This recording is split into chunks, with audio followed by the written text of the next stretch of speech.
at the sidelines. Welcome back, as we mentioned, to Max in the UAAP, but a different role this time. What are you looking forward to in this game, Max, first of all? First of all, well, I'm gonna be biased, no? I'm gonna choose Angge Reyes. I wanna see more of her for the Lady Warriors. And also, Aposaga. Kasi libero. Yes. Diba? Of course, that's what you played, or what you still play in the PVL.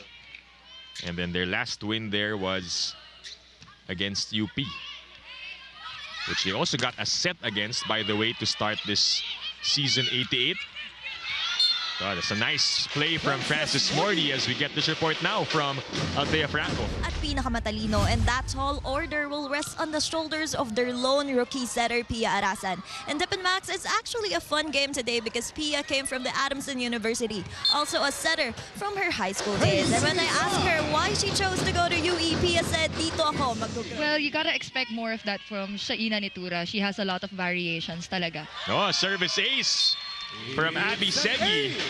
That's a nice... For sure worked on after that game against NU. A number of errors on their side.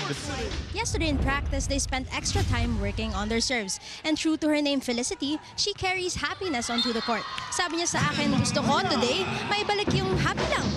In that loss against NU. So, of course, yan yung tinrabaho nila in practice. Is that something that you guys relate to, yung mga teammates mo? Pag nakarami ba ng errors yan, Max?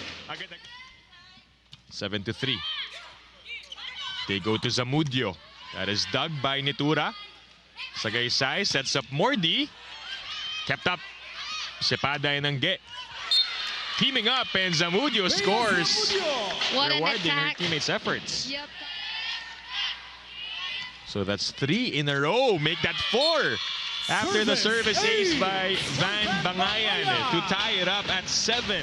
Providing additional support and output for her squad. And she scored 14 points against Ateneo and had 17 against the Lady Bulldogs. But when you look at her, you know...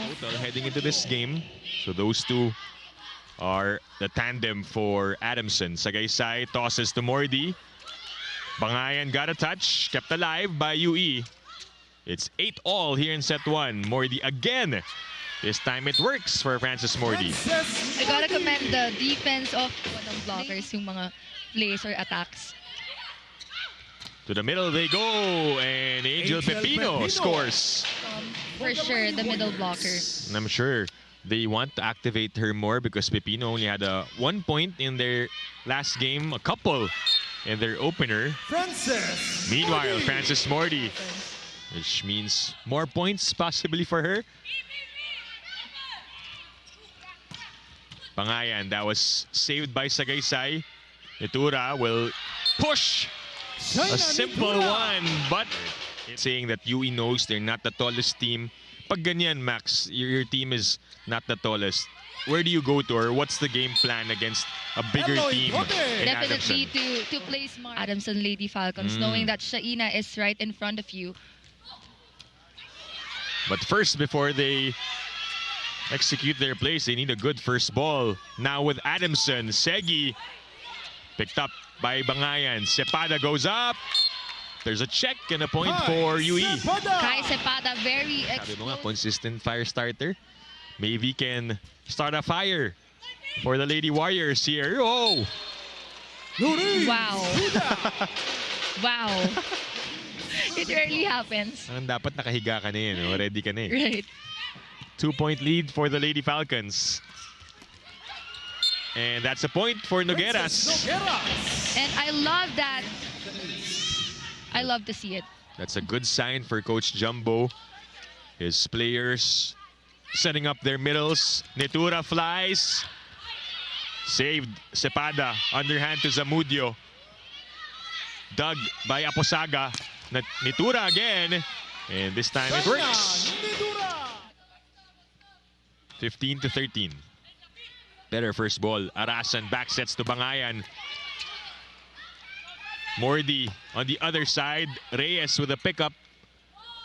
They go now to Zamudio. And Gam diving for it.